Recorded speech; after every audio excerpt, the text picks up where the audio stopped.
members in attendance today. Colonel Yu's wife, Mrs. Cecilia Lewis, their daughter, Alyssa, and their son, Christopher. Colonel Yu's mother, Mrs. Mayo Yu, and his father, Mr. Jackson Yu, Lieutenant Colonel, United States Air Force, retired. We would also like to welcome friends, patients, and their families, co-workers, and colleagues who are in attendance today.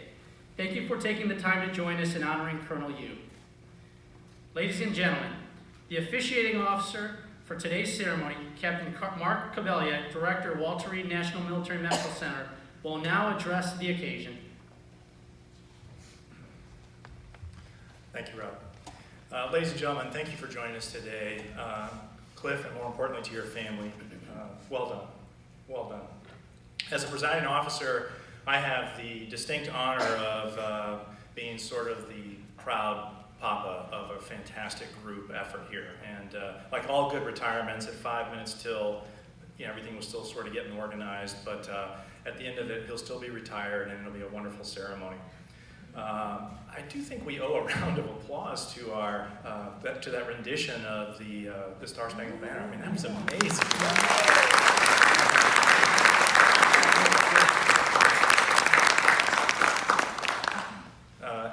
So Chaplain Braswell, of course, it does a lot of good things around the hospital, but now I know something else about him, so that was wonderful. You're all booked up, I think, for the next few months.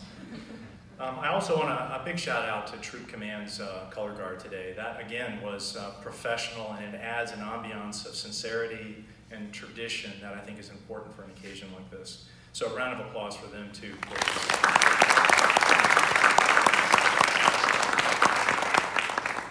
I do want to thank all the special guests that are here today, senior officers, commanders, command sergeant majors, commanding officers, and all the staff that have taken time to join us today. I think it's important we pause and recognize a career of excellence. And as was pointed out already, Cliff's contribution beyond being a fantastic doctor is about educating the next multiple generations of physicians. And because of his work of the last decade, it's more than just in pediatrics. Of course, his contributions in pediatrics are international in impact, not just in the military, but in the practice of pediatrics and in the practice of hospital-delivered medicine. But his work in education has shaped multiple generations now of military physicians in particular, and I think the impact is going to be long-lasting.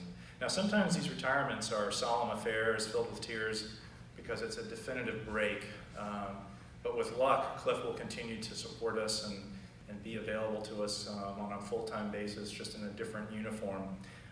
But despite whichever way this breaks and whatever lies in his future, on behalf of the men and women of Walter Reed, Cliff, fair winds and falling seas, thank you for what you've done.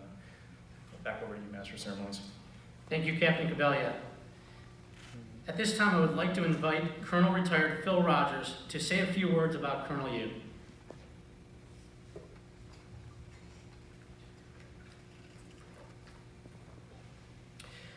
Well, it's truly an honor and a privilege for me to be with you today to speak on Cliff's retirement.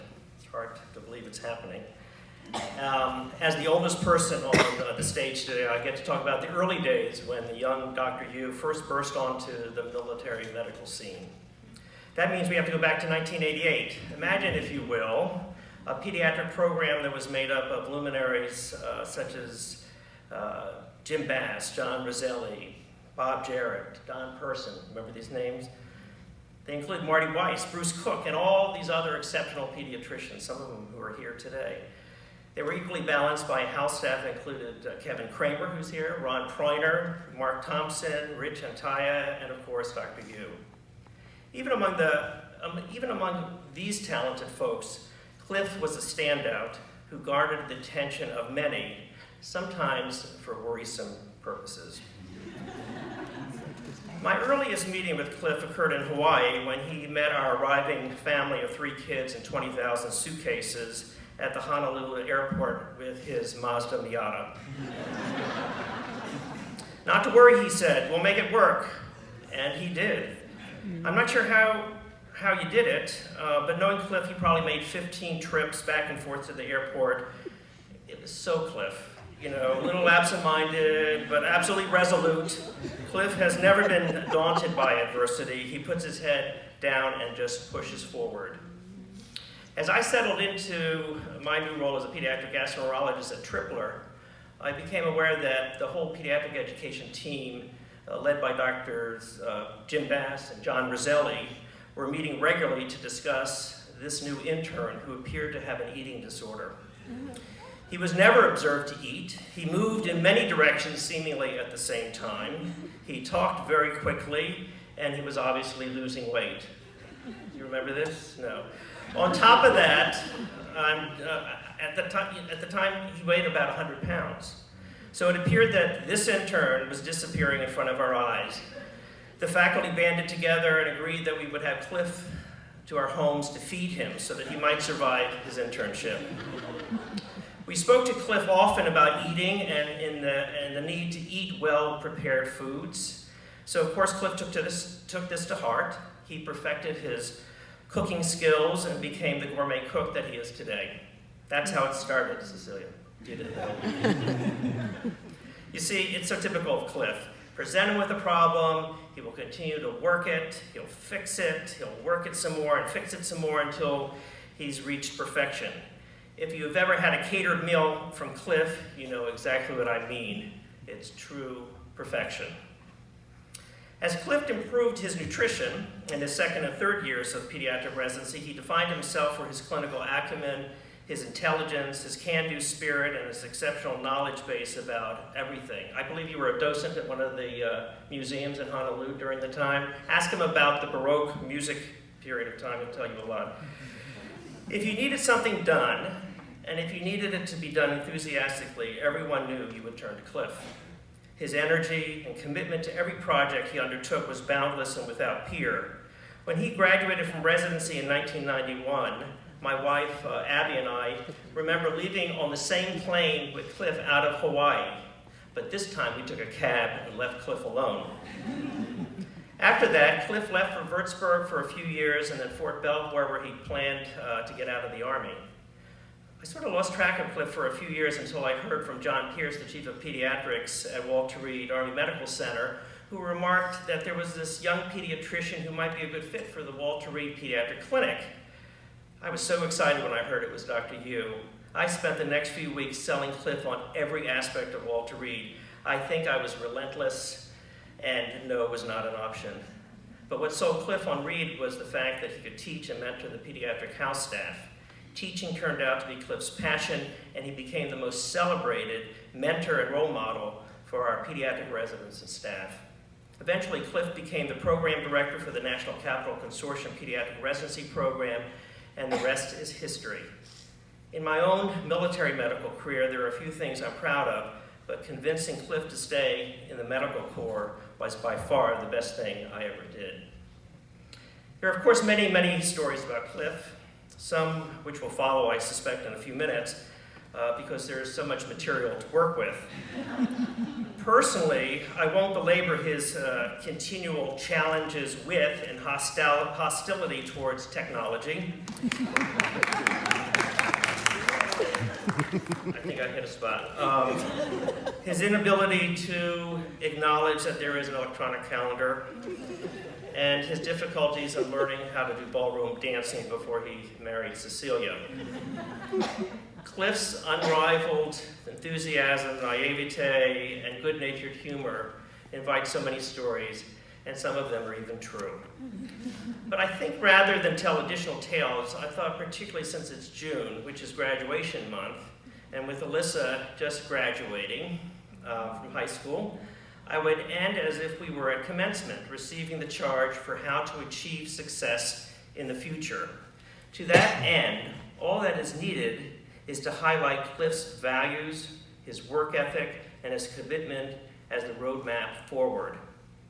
So this part of my remarks is reserved for Alyssa and Christopher. This is for you guys, who I think already know that your dad is a pretty special guy.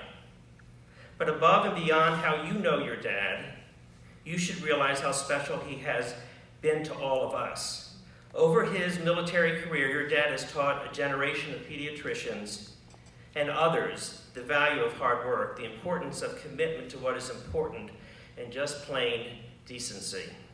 He has been an unwavering cheerleader and spokesman for medical education in the military. He has used his talents to create programs like the Military Medical Humanitarian Assistance Course and greatly expanded and developed the pediatric residency program at the hospital, and even collaborated on the development of IPASS, which is now used internationally to provide safe transitions of care. Along the way, your dad has taught us that people are important.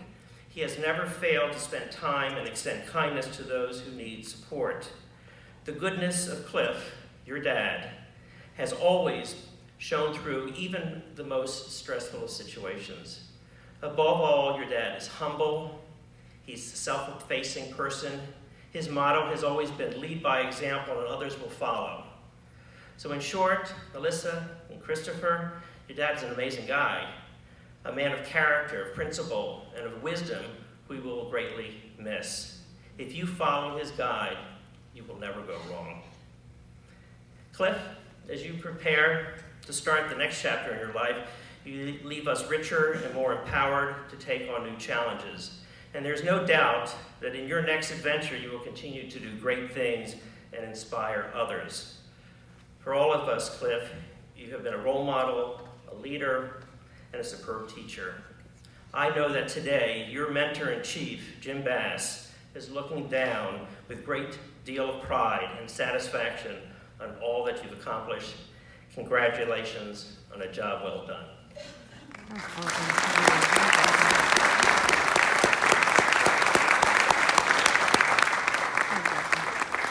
Thank you, Dr. Rogers. I would like to now invite Captain Retired Joe Lopriato to say a few words.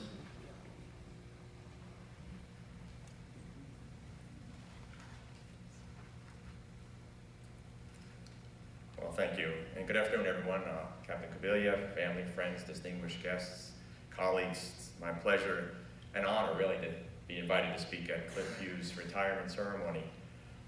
I have some stories as well, but maybe not as funny about Cliff. I want to really talk about his role as a teacher and a medical educator, since that's what I know him best as. I first met Cliff in 1997.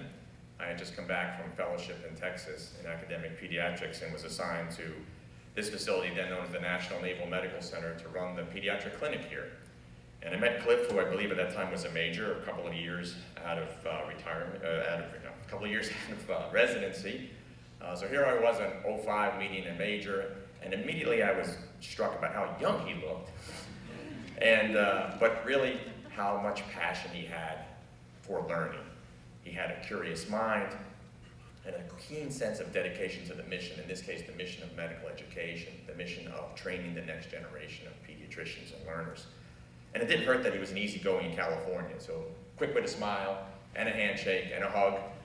So it was always a pleasure to see him. And in those days, we had an integrated pediatric residency program, but we worked in 2 hospitals. So we had Army and Navy residents, but there was a lot of going back and forth, especially among the general ped staff.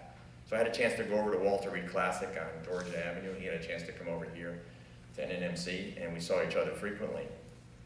A few years later, I became the pediatric program director, and at that time, I noticed something curious, having seen Cliff in action for about 2 years with our interns, our residents, our medical students, our transitional interns, just about anybody who came to the clinic. I noticed that he was very, very curious about the learners.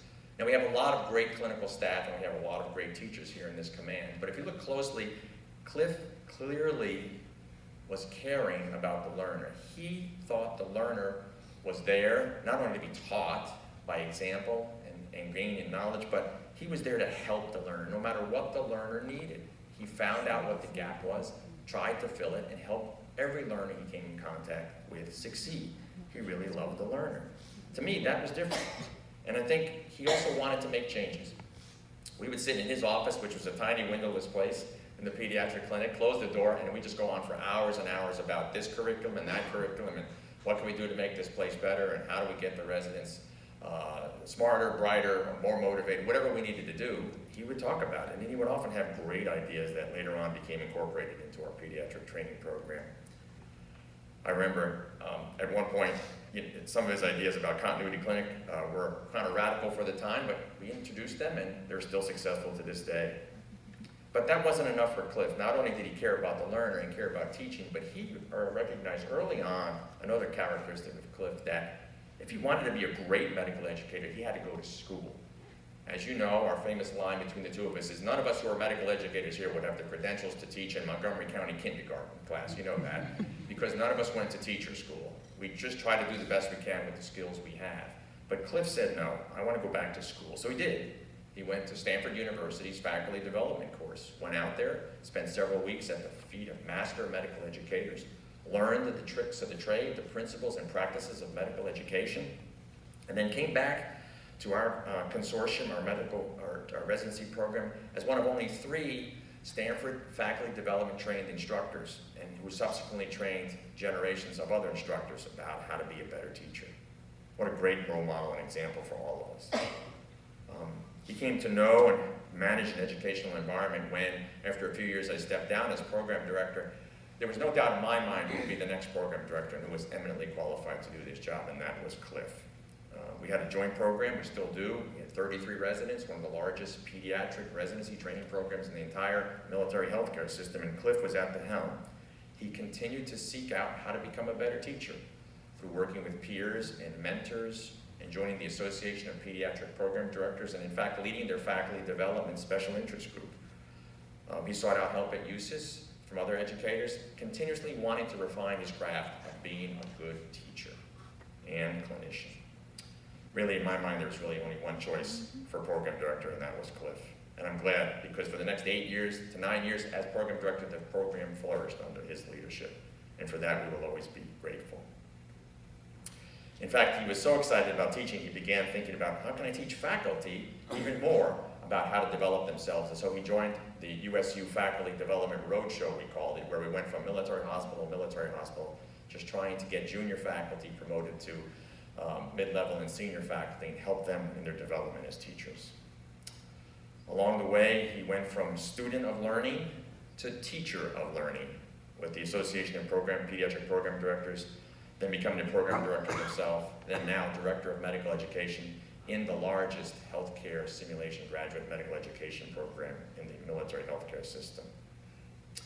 Along the way, my wife Cindy and I got to know his family very well, Cecilia, Alyssa, and Christopher. We watched them grow up and develop and mature as a family. Lots of summers on the rooftop watching the fireworks in Alexandria, and lots of other good times at pediatric events. And so it just humbles us to see you all growing up and getting on your way. That's great. Cliff, you contribute so much to our pediatric learners, our pediatric faculty, and to the specialty of medical education. We can never repay you. It's hard to really describe the impact you've had on medical education here and in the entire community of pediatrics. I really don't know how we could have done it any better without you being around, and I'm so glad you were.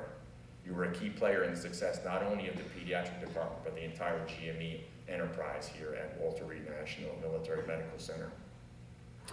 If I had to sum up one sentence about Cliff that would describe everything I've just told you about, I would say Cliff learned to love the learner.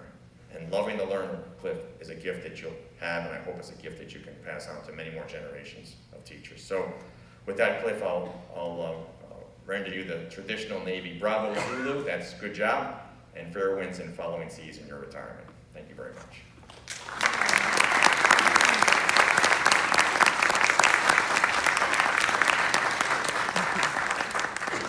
Thank you, Dr. Lopriato. I would like to now invite Major Promotable Jennifer Hepps.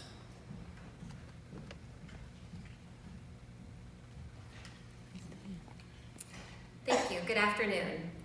If you were a resident or faculty under Dr. Yu's tenure, there was a time of year that you always look forward to with a mixture of excitement and dread, the end of the year party. I'm looking at the former residents out here. As a resident in the NCC PEDS program from 2007 to 2010, and Dr. Yu's final chief resident, I attended many of these parties, during which Dr. Yu presented each year's graduating residents with commemorative plaques. In his desire to personalize the presentation, however, he would often unwittingly roast that resident. For example, look what an outstanding military officer Captain so-and-so has become. You would not believe the APFT score he started out with. That was a mild example. Now, Dr. Yu made me promise not to roast him in front of his family, so I considered the next best option, quoting a famous general.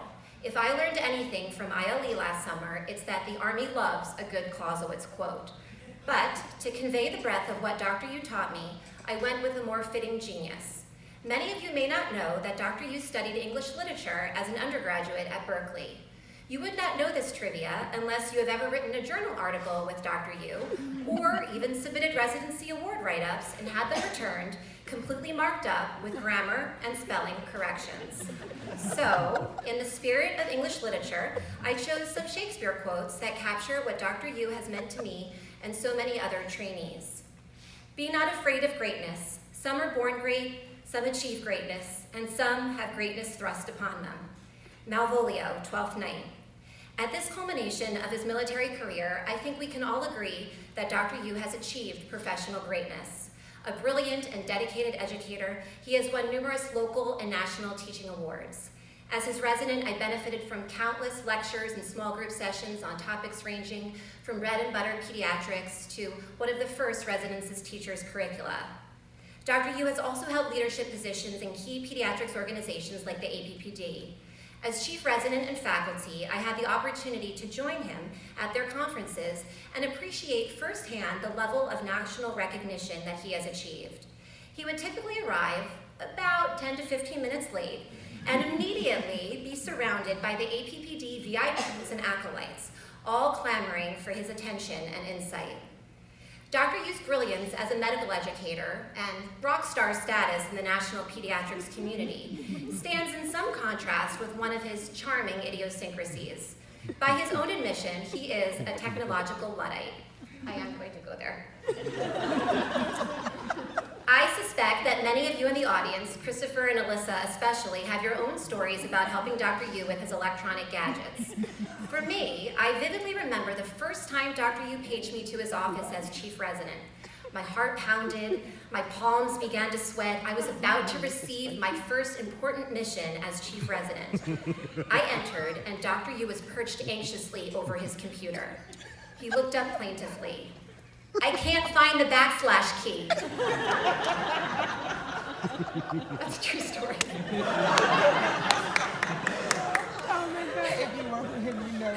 I have always maintained that Dr. Yu's lack of technological prowess, especially his need for PowerPoint assistance, is one of the reasons he invited me to join the IPASS study, one of the high points of my career.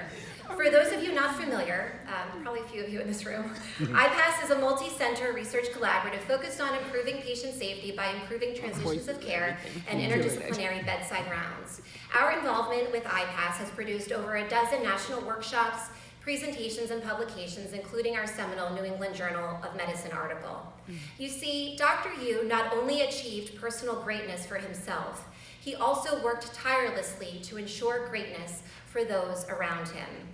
The leadership literature talks about seeking out a coach, a mentor, and a sponsor to promote one's own professional development. As the saying goes, a coach talks to you, a mentor talks with you, and a sponsor talks about you. For me, and I suspect many of you out there, Dr. Yu has served in all three roles.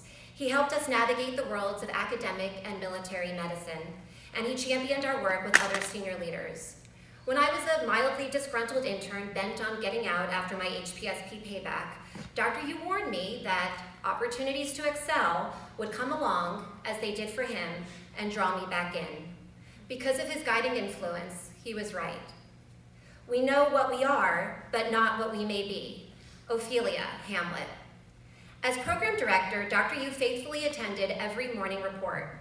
One of the things you could count on, in addition to Dr. Patterson offering some folkish advice about a turtle on a fence post, was Dr. Yu calling out, well after the case concluded, wait, how old was that patient?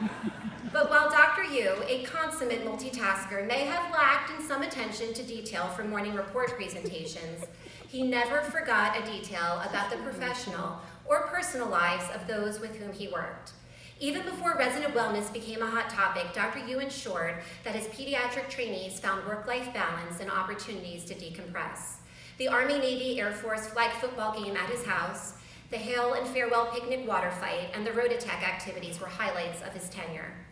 In addition to these organized wellness activities, Dr. Yu took a personalized approach to individual trainees even after they graduated.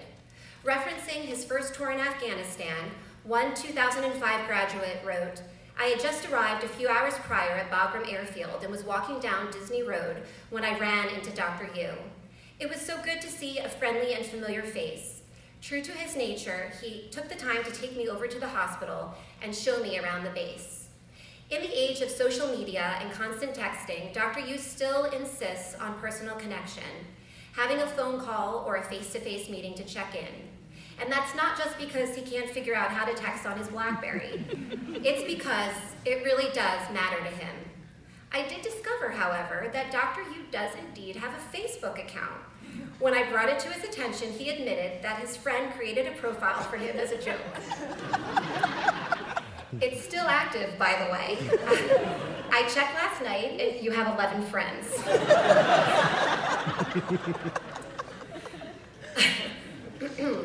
Even before it became trendy, Dr. Yu was offering women like me a seat at the table, whether or not we thought we were ready.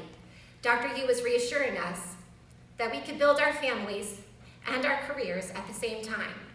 And Dr. Yu was caring for us, not only as professionals, but also as members of families and communities outside the walls of this facility.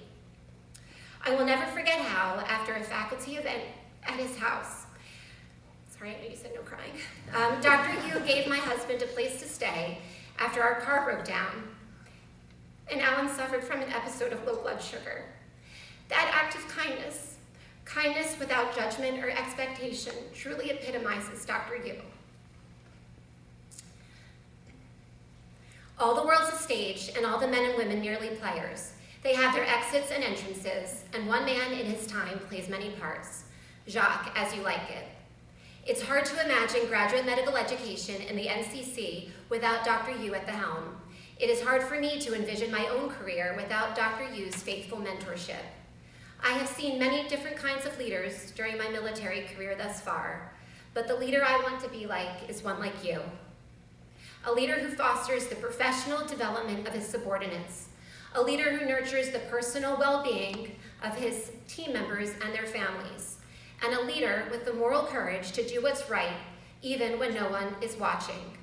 Dr. Yu, on behalf of all your residents, chief residents, and junior faculty, past and present, thank you for 30 years of inspiring contributions to military medicine.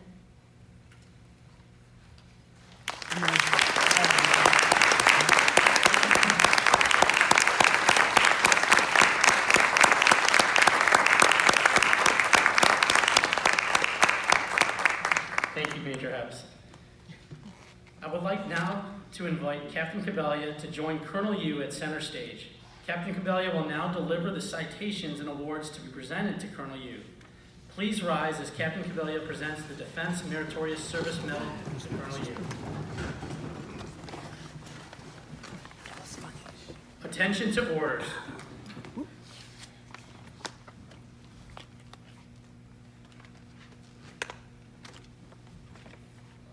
Greetings. This is to certify that the Secretary of Defense has authorized the award of the Defense Meritorious Service Medal to Colonel Clifton E.U., United States Army, for exceptionally meritorious service as Chief, Department of Graduate Dental and Medical Education, Director for Education, Training, and Research, Walter Reed National Military Medical Center, Bethesda, Maryland, from May 2011 to June 2018. While leading the largest graduate medical education enterprise within the military health system, Colonel Yu influenced the educational needs of 1/3 of all Army and 1/4 of all Navy physician trainees for nearly a decade. Maintained cumulative first board exam pass rates above the national average, and maintained accreditation of all 67 programs, and instituted the innovative Smart R curriculum for resiliency training. Additionally, he was a lead investigator and co-author for a landmark article within the New England Journal of Medicine, which introduced the novel IPASS handoff tool, which decreased medical error rates by 23% and has been adopted not only at Walter Reed, but throughout the world. The distinctive accomplishments of Colonel Yu culminate a long and distinguished career in the service of his country and reflect great credit upon himself, the United States Army, and the Office of the Secretary of Defense.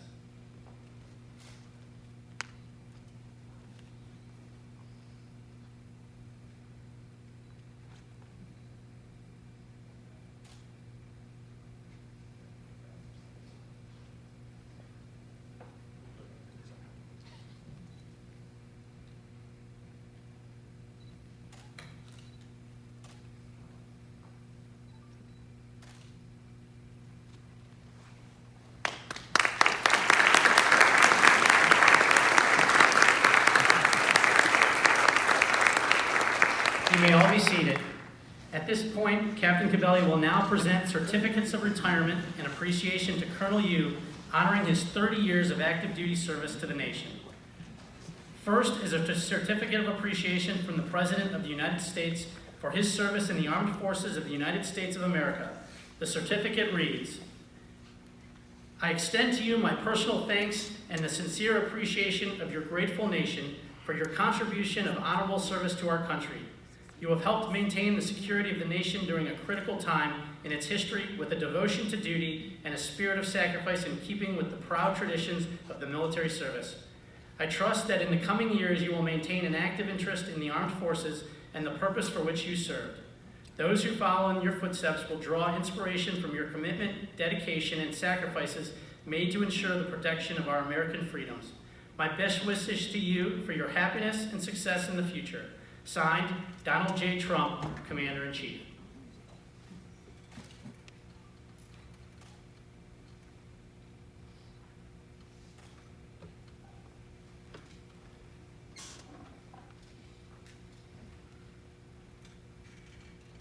On behalf of the Army Medical Department, Captain Cabelli will now present the Army Medical Department Medallion and Letter of Appreciation in honor and recognition of Colonel Yu's 30 years of service to the Army Medicine. The letter reads, "Dear Colonel Yu, on the occasion of your retirement, I would like to take the opportunity to personally congratulate you on your distinguished military career. I salute you for your contributions, for personifying the Army values, and for your dedication in fulfilling the mission of caring for soldiers and their families. Retirement is a time to treasure past memories, enjoy present happiness, while anticipating future possibilities. As you make the transition to the next chapter of your life, know that you have performed superbly and selflessly in positions entrusted only to the Army Medical Department's best. Be proud of your many accomplishments and know that you have been a key and vital Army medicine teammate. Thank you for all you have done for our warfighters, Army medicine, the Army, and the nation. I wish you and your family great happiness, health, and success, dignity, and respect. Very respectfully, Lieutenant General Nadia Y. West, U.S. Army Surgeon General and Commanding General, U.S. Army Medical Command."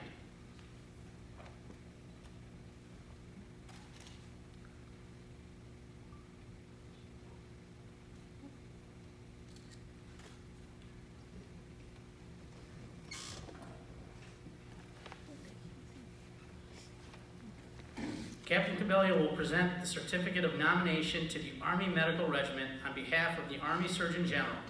The certificate reads, "Colonel Clifton E. Yu is granted and assigned the distinction of Distinguished Member of the United States Army Medical Department Regiment.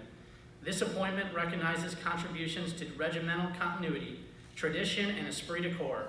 By order of Lieutenant General Nadia Y. West, U.S. Army Surgeon General and Commanding General, U.S. Army Medical Command."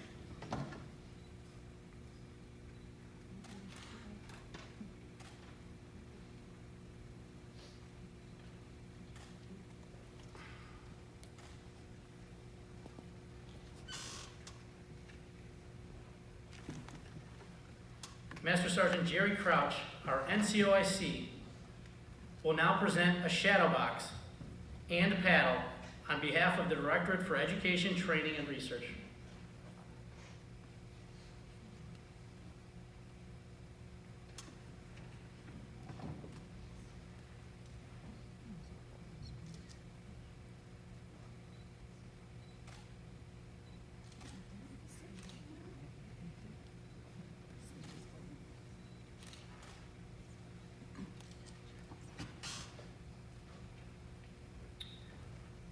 Colonel Maureen Peterson will now present a gift from the Department of Graduate Medical Education.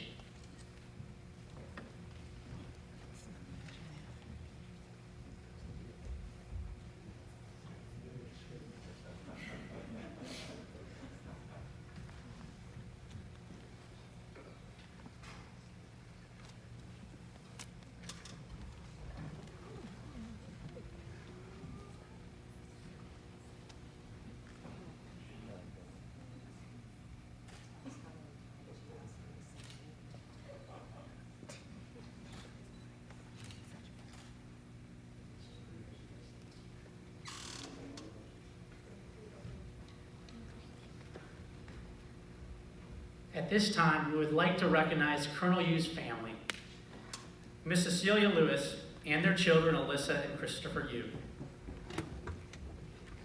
We will begin with the Certificate of Appreciation for Mrs. Cecilia Lewis.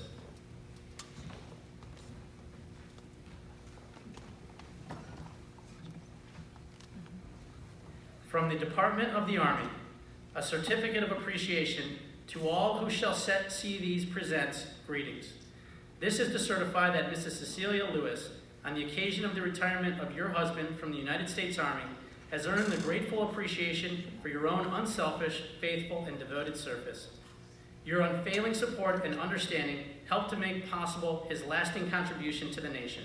Signed, Mark A. Milley, General, United States Army, Chief of Staff.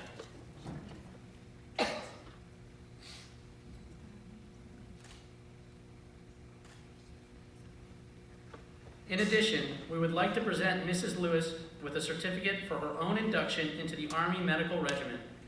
This certificate reads, Mrs. Cecilia Lewis is granted and assigned the distinction of Honorary Member of the United States Army Medical Department Regiment. This appointment recognizes the significant contributions to regimental continuity, tradition, and esprit de corps by order of Lieutenant General Nadia Y. West, Surgeon General and Commanding General, U.S. Army Medical Command.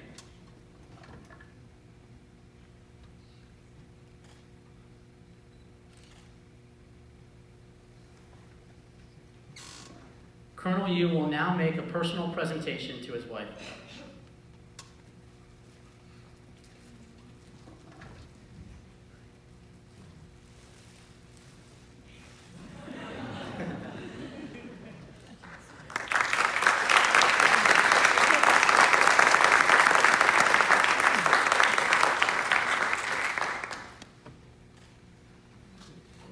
We will now present certificates to each of Colonel Yu's children.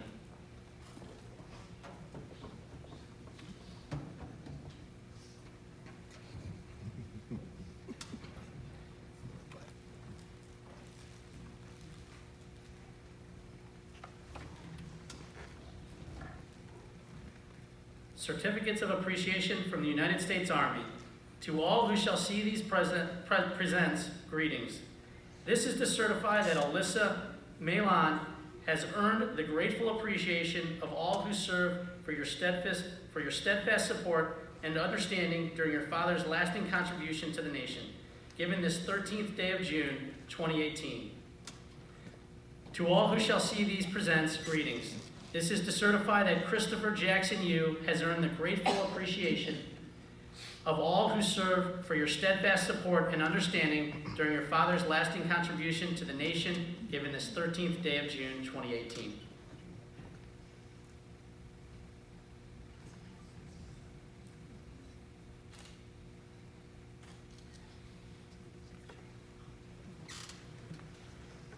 Colonel Yu will now make a personal presentation to Alyssa and Christopher.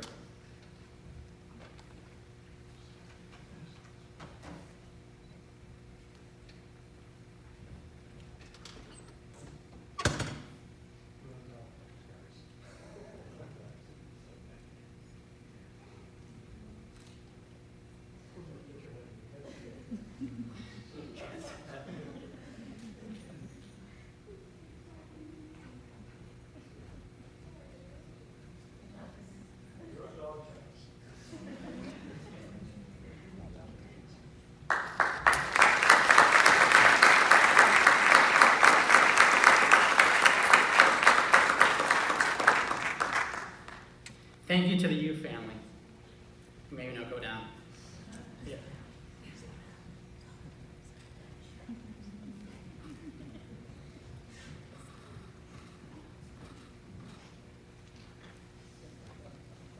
At this time, Colonel Yu would like to honor his mother with a presentation of flowers.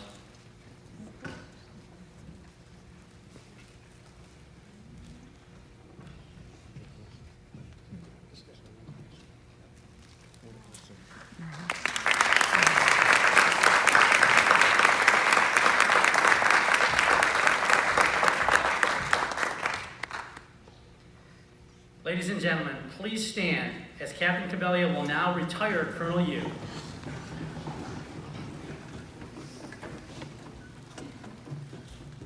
Attention to orders. Order number 182-001. Clifton EU. The people of the United States express their thanks and gratitude for your faithful service. Your contributions to the defense of the United States of America are greatly appreciated. You are released from active duty and on the date following, placed on the retired list. You are transferred to the United States Army Reserve Control Group Retired. United States Army Human Resources Command, Fort Knox, Kentucky. Effective date of retirement, 30 June 2018. Kenneth W. Daniels, Chief, Military Personnel Division.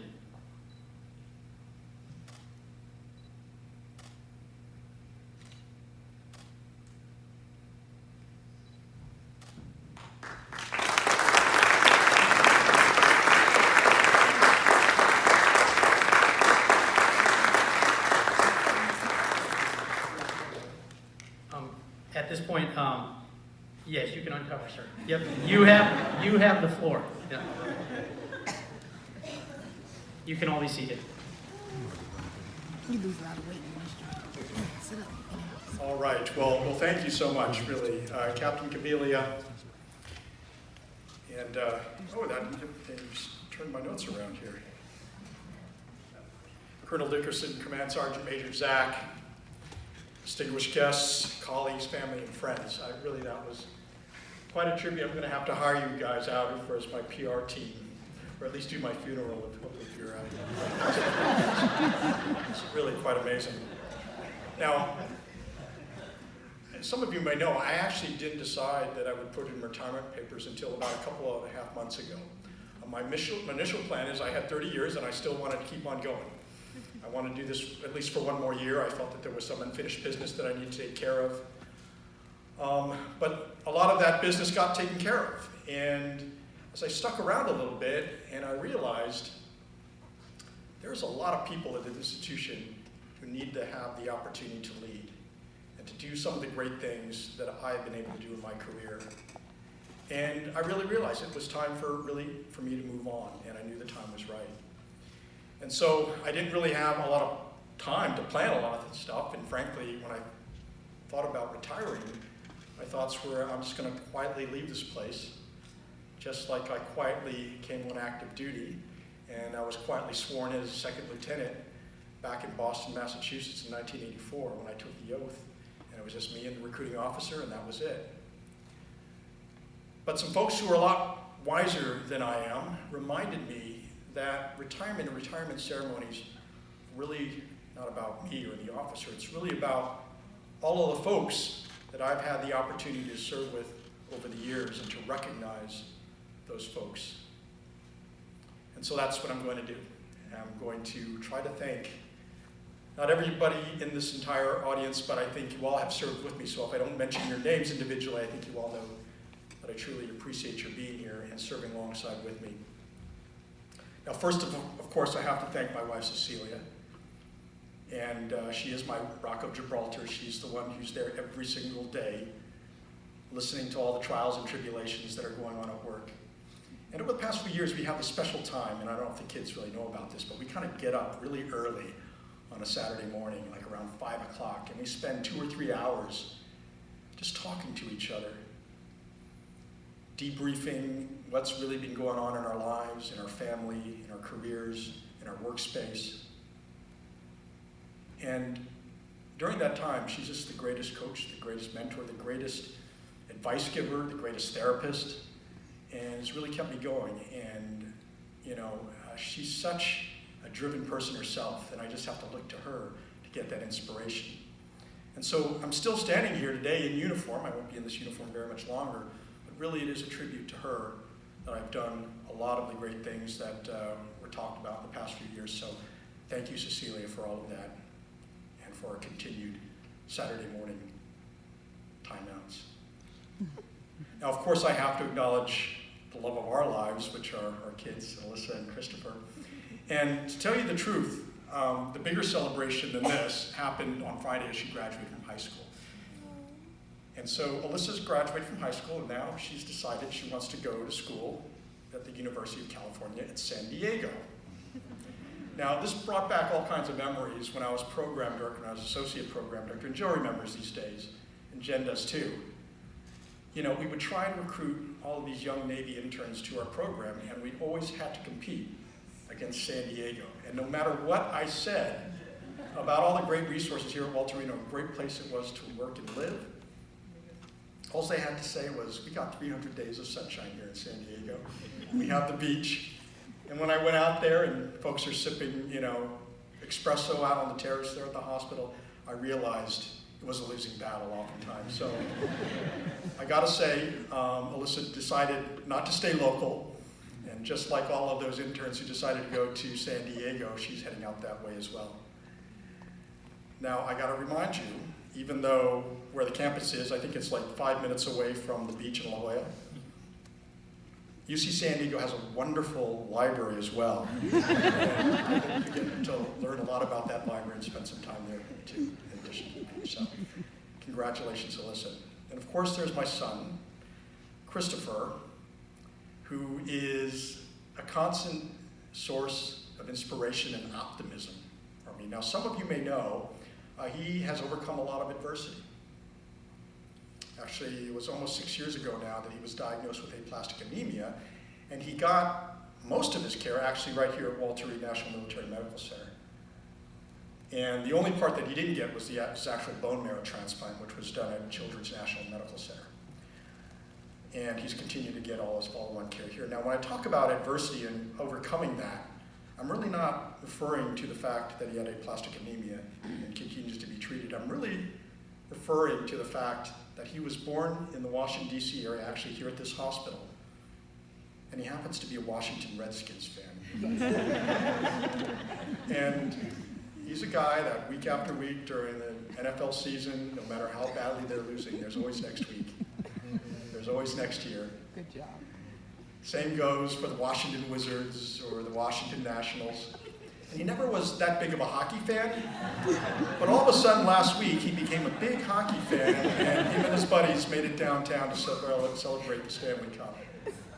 So, the eternal optimist, I go to Christopher, after a long, hard days of work, and we talk sports and we talk about what's going to happen with Washington's teams, and he's always there. Hope is springs eternal, and thank you for that, Christopher. And then, of course, I need to acknowledge my parents, who came all the way from California. And interesting, you might have read in my bio that my dad actually served in the Air Force for 28 years, combined in the active duty Air Force as well as the reserves. And they had never been to any of my military ceremonies at all. So thank goodness I did invite you to this last one. You got to see me in uniform. But when I think about why I'm standing here today, other than the fact, the obvious one, that my mother conceived me, it's the fact that I had a really hard decision 34 years ago.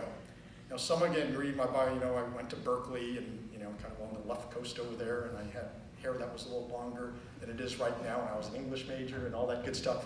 And so then I found myself in Boston at the 4th most expensive medical school in the nation. And I realized I really didn't have a lot of student loans I could take out. And so I really had this choice where I was going to be tremendously in debt, or I heard about this military scholarship. And the one person who I thought would maybe dissuade me from joining the military was my mom, actually. Because I remember she told me about all these stories, these funny stories of what a hardship it was when she was that young second lieutenant's wife in in Wichita Falls, Texas. And she was plucked from going to college and all of a sudden found herself at Shepherd Air Force Base in a small little apartment off base, and they didn't even have a telephone. And if anybody's heard about Wichita Falls, Texas, they probably know that it's right in the tornado belt. And so it's known for being wiped out by tornadoes twice in the past 40 years. And we were so poor, apparently we didn't even have our own tornado shelter. We had to use our neighbors to hide when the tornadoes came. But in any case, I talked to her and I said, you know, Mom, I'm thinking about taking this military scholarship. And, you know, do you think I should do it? And lo and behold, she said, yeah, I think it's a really good idea. And she told me about, you know, of course, financially it would make a lot of sense and I wouldn't have any debt to pay back. But she also told me that there was a lot of hidden benefits to joining the military as well. And honestly, I didn't know what she was referring to at that time. I was scratching my head over the thoughts, is that like going to the commissary, getting the free health care? What was it? What were those hidden military benefits? Well, suffice to say, I hung up the phone, and the very next day I was down at the recruiter's office, signing on the dotted line, and I was a second lieutenant in the United States Army. Now, about 6 months later, I find myself at Officer Basic down in Fort Sam Houston, Texas. And I put on that uniform, and I was with about 80 other young medical students from around the country, most who had never had any military experience. But somehow by the end of that 8 weeks, we had bonded together as a group, unlike a group I had ever known before. And it was really special. And to this day, I look back at that Officer Basic course, and I look at those 80 officers, I remember all of them. And what a stupendous time that we had really joining the military then. I remember putting on my Class A uniform, coming back home to visit my parents in Oakland, California. And people were greeting me and thanking me for my service. And I was never so proud as when I met them at the airport in that Class A uniform. And I was starting to understand what some of these hidden benefits were. Now there's a little story I have about, again, this springs from the early days when you were active duty, Dad. And my father and mother always talked about this guy named Dr. Gene. Apparently Dr. Gene was our first pediatrician, both my brother and I. And it seemed like Dr. Gene was everywhere. When my brother was a young child, we were at a picnic, and apparently a seesaw hit his chin and busted it open. And somehow, Dr. Gene was there to clean it up and sew it up. When I was a young infant and developed a fever, somehow Dr. Gene was there, taking care of me, evaluating me, doing what needed to be done. And I kind of was thinking later on, I was like, who was this Dr. Gene guy? I mean, he was all over the place. It's almost like family. And I soon realized that it actually was Captain Gene. He was an active duty Air Force pediatrician who really was part of that military family and part of our family.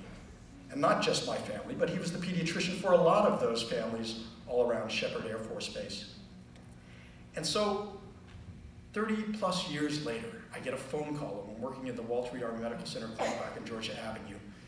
And one of my nurses comes up and he said, Dr. Yu, there's a call for you. And I said, sure, I'll take it.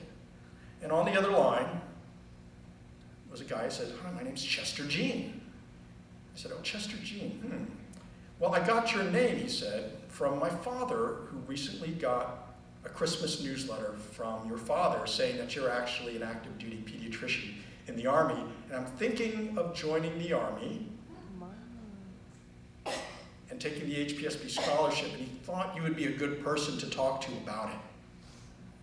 And so stopped what I was doing, and I gave him my spiel. I don't think I was too heavy-handed, but suffice to say, Chester Gene became Lieutenant Gene, and then he became Captain Gene, became an intern and a resident psychiatry at Walter Reed. He went and did his child and adolescent psychiatry fellowship, did a couple of utilization tours, deployed, and now he's Lieutenant Colonel Gene, who works down as head of behavioral health for the G357 shop down at DHHQ Defense Headquarters. And so, Chester, why don't you stand up? I mean, the cycle continues. It's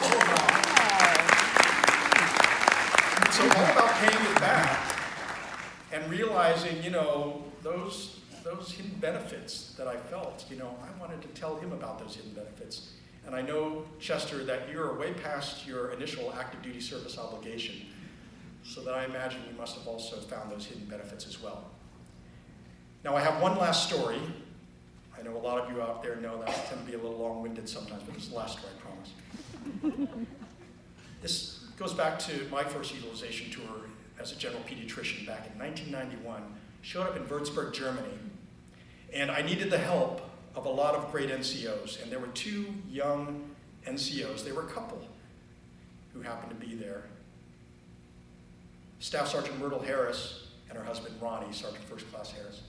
And just so happens, they were just some dedicated NCOs, did such a great job of training and helping out, and just the epitome of what a STRAC NCO is really all about.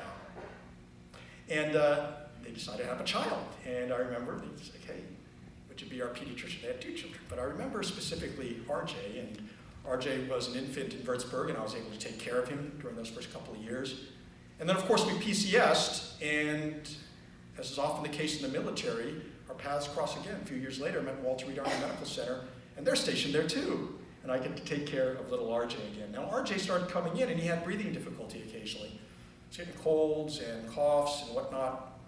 And I thought he had some mild asthma, and we gave him an albuterol haler, and he seemed to do a little bit better on that. I know the concern was whether or not he was going to be able to continue with physical activities and be like other kids, and we encouraged him to go out there, do everything that other little boys do. And of course, he got involved in sports and all kinds of great things. And then we kind of lost track of each other for a time.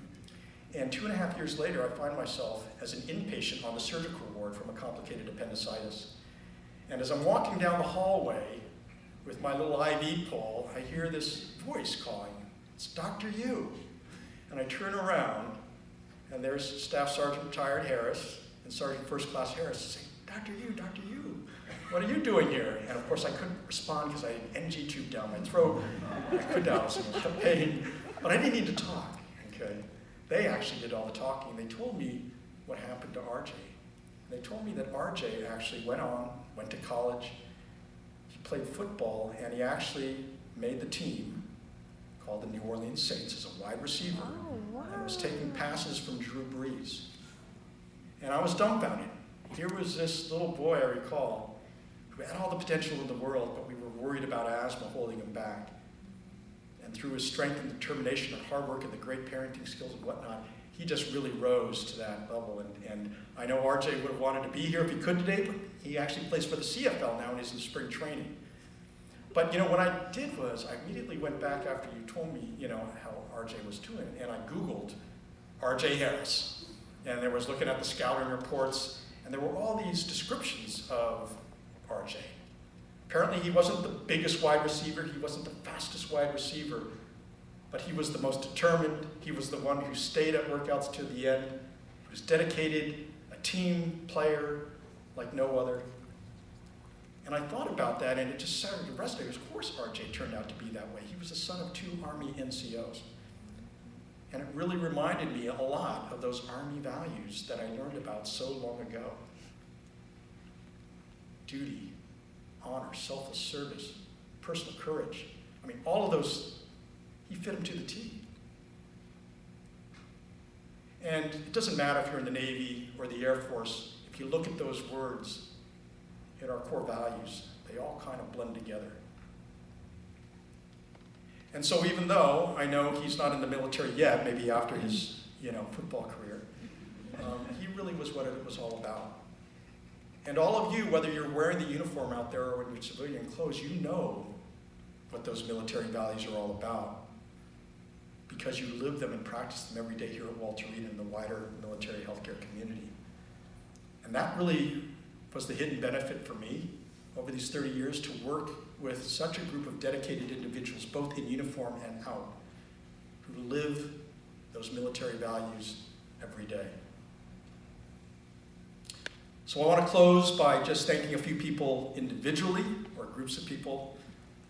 Of course, first and foremost is my GME family here at Walter Reed, Leanda and Naima and the whole group. I'm not going to mention everybody's name up on the 19th floor. And all of the talented leadership that I've been able to recruit to help me over the years, including Commander Rob Liotta, who's going on to bigger and better things, and Sat Gata back there, and Chris Foster, and Taylor Banks, and of course Maureen Peterson, down there, and Manish Singla, and the list goes on, of the great people that I've been able to surround myself. And that really is my great leadership talent, is getting good people to help me and surround me. And of course, we are very unique here in the National Capital Area because we share that responsibility for the greatest GME platform in the DoD with the National Capital Consortium. I'm a partner in crime for, gosh, so long. We go back so many, over 20 years. Of course, Captain Retired Jerry Curtis. And I know Stephanie couldn't be here, and I know Butch is here now. He's also working for the NCC, although he previously worked here at Walter Reed. Thank you for all your camaraderie and companionship and your leadership in making this the greatest GME platform in the MHS. Now, of course, the shout out to my librarians back there. When I first took this job 7 years ago, I was told I was also going to be in charge of the medical library, and I didn't understand that. Why? I'm the chief of graduate medical and dental education, allied health, I got that. But why was I in charge of the medical library? Well, I soon came to realize that our library was really the center of medical education here at Walter Reed. And not just graduate medical education, but dental education, allied health, nursing, or enlisted training. All of that they were really the centerpiece of. And in fact, they did such a great job, and I know Kimberly's kind of looking down there, but we brought on Ms. Kimberly Adams, okay, as our head librarian. And under the supervision of Sat Gata back there and Rob Leota, just huge strides we were able to make, and eventually we got recognized as the Federal Small Library of the Year. Now that may not sound too impressive to you, but if you consider that there are well over 1,000 federal libraries, we're not talking just about the DOT, throughout the US government, both here and around the world, we won that award. And really that was due to the stupendous innovation, leadership, and energy and drive of the leadership that I was fortunate to work with. And of course, I have to recognize my pediatric family, where it all started. The pediatricians don't get enough credit sometimes. I believe now we're still the 4th most deployed specialty in the United States Army, so we're at the tip of the spear, forward deployed. And we're also back here at places like Walter Reed National Military Medical Center, taking care of the sickest patients in our NICU, in our PICU, on our wards, in our clinics. And nobody knows the sacrifice of military families like military pediatricians do, because we deal with it every single day. So a shout out to my pediatric family, and thank you for letting me continue to be part of that family now and hopefully going forward. And lastly, there's the big GME family, which is GME trainees and the program directors. Okay, we have almost 700 GME trainees and allied health trainees, over 60 programs, and the unsung heroes in guiding all of those folks, of course, our program directors, many of them who are here today. So thank you for all of the GME trainees, for all of the program directors and your stewardship. That's about all I have to say. I know that was long enough, and I know many of you know that I tend to speak a little long, but I really wanted to get that opportunity to put that out there.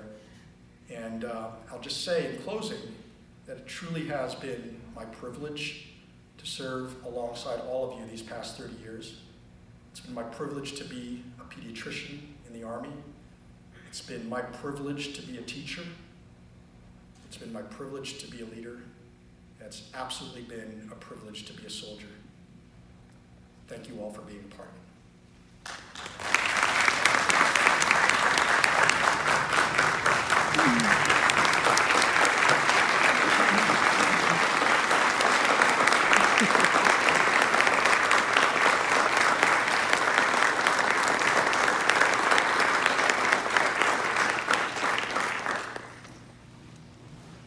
Thank you, Colonel Yu.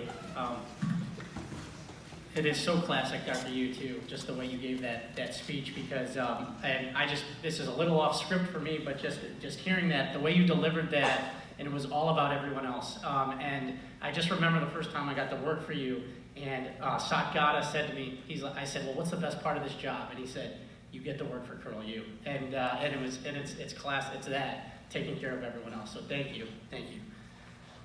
At this point in the ceremony, ladies and gentlemen, I would like you to remain seated while we pay a special tribute to our nation's flag. Flag detail. Post.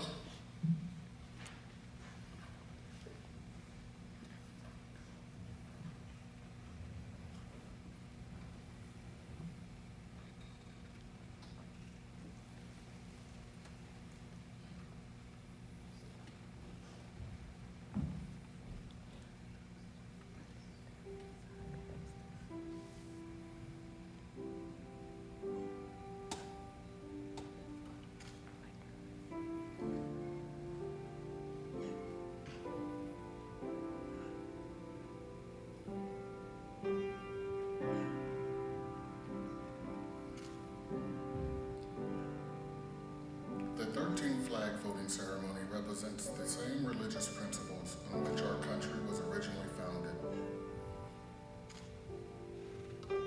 The portion of the flag denoting honor is the Canton blue, containing the stars representing the states our veterans served in uniform. The Canton field of blue dresses from left to right and is inverted when draped as a pall on a casket of a veteran who has served in uniform.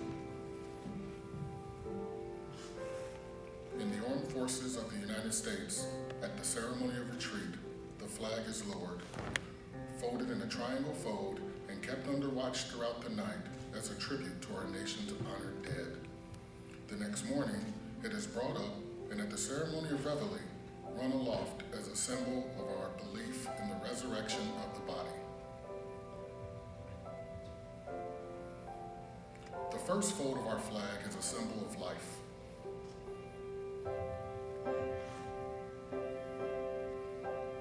The second fold is a symbol of our belief in eternal life.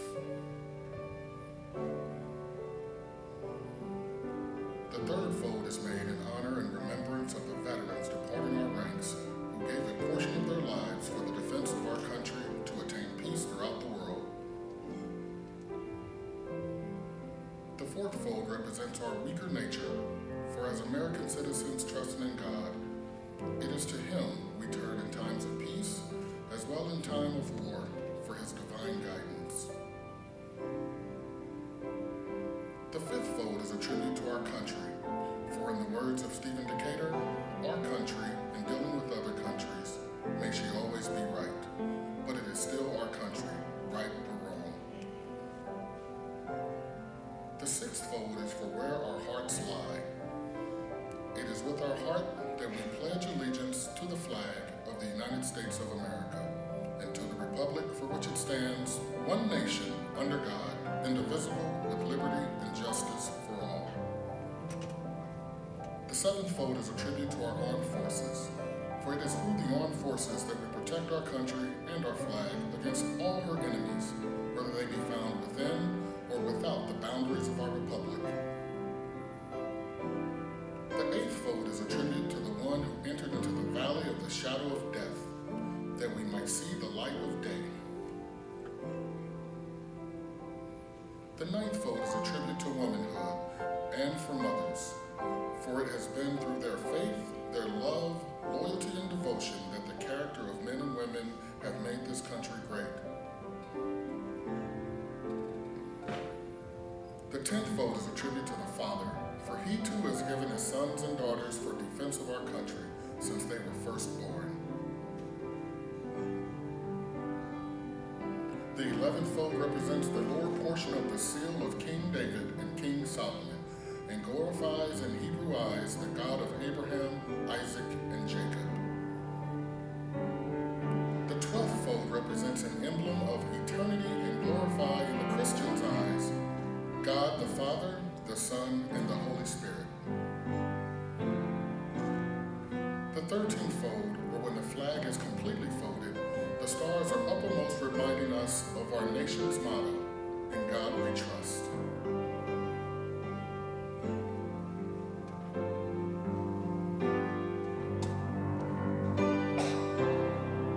After the flag is completely folded and tucked in, it takes on the appearance of a cocked hat, ever reminding us the soldiers who served under General George Washington and the sailors and Marines who served under Captain Paul Jones, who were followed by their comrades and shipmates in the armed forces of the United States, preserving for us the rights, privileges, and freedoms we enjoy today.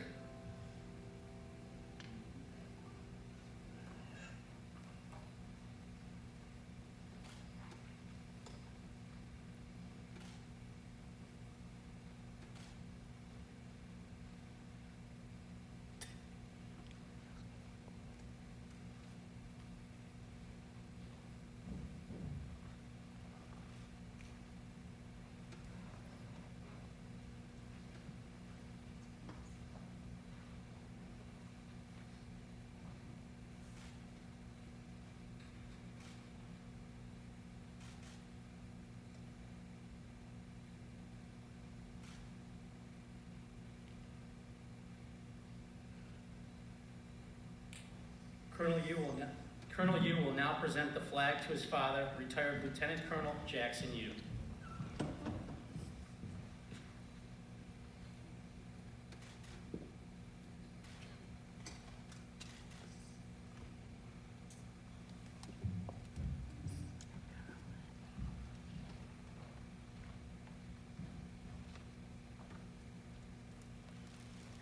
Chaplain Holmes will now come forward for the benediction.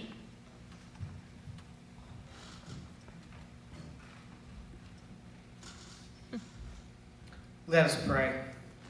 O God, the creator and sustainer of life, we are most grateful for the blessing that has been given to us in the life work of Colonel Yu.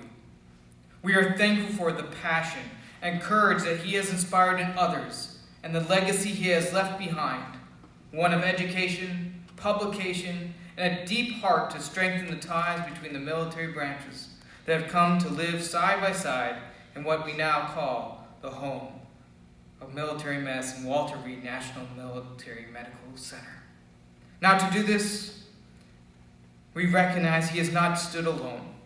We're certainly thankful for his parents who have dedicated their lives to serve and to support him, as well as his sacrifice of love that has been carried on by his wife, Cecilia, and his two children, Alyssa and Christopher. Truly, we thank them for their heart and support of him. Now, as they together hang up the uniform today, you have a great plan for them, I believe. Wherever they land next, wherever they go, you will continue to be with them. Now continue to watch over him, his family, and bless them in their future endeavors. And we pray this in the name of the God who is at the head of angel armies and ours as well. Amen.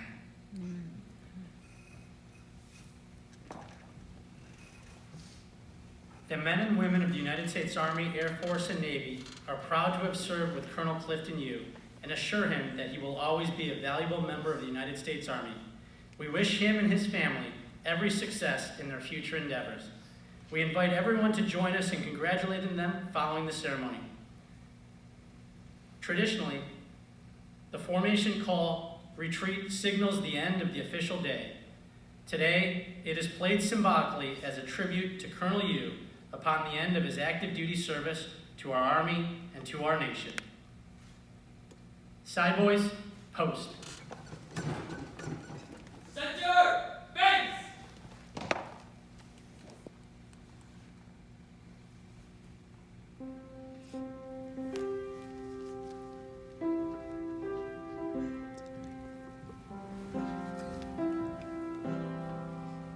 And salute! 2.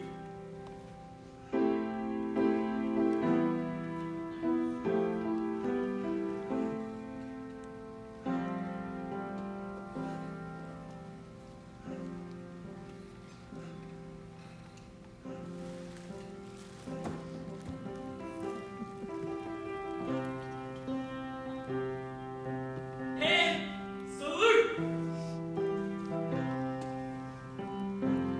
Ready? 2.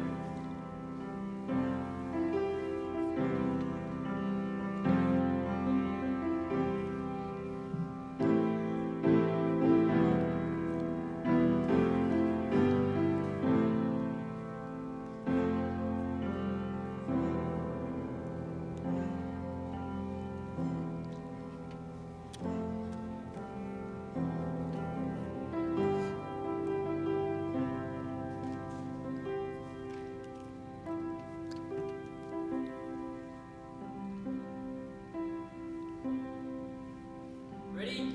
Front!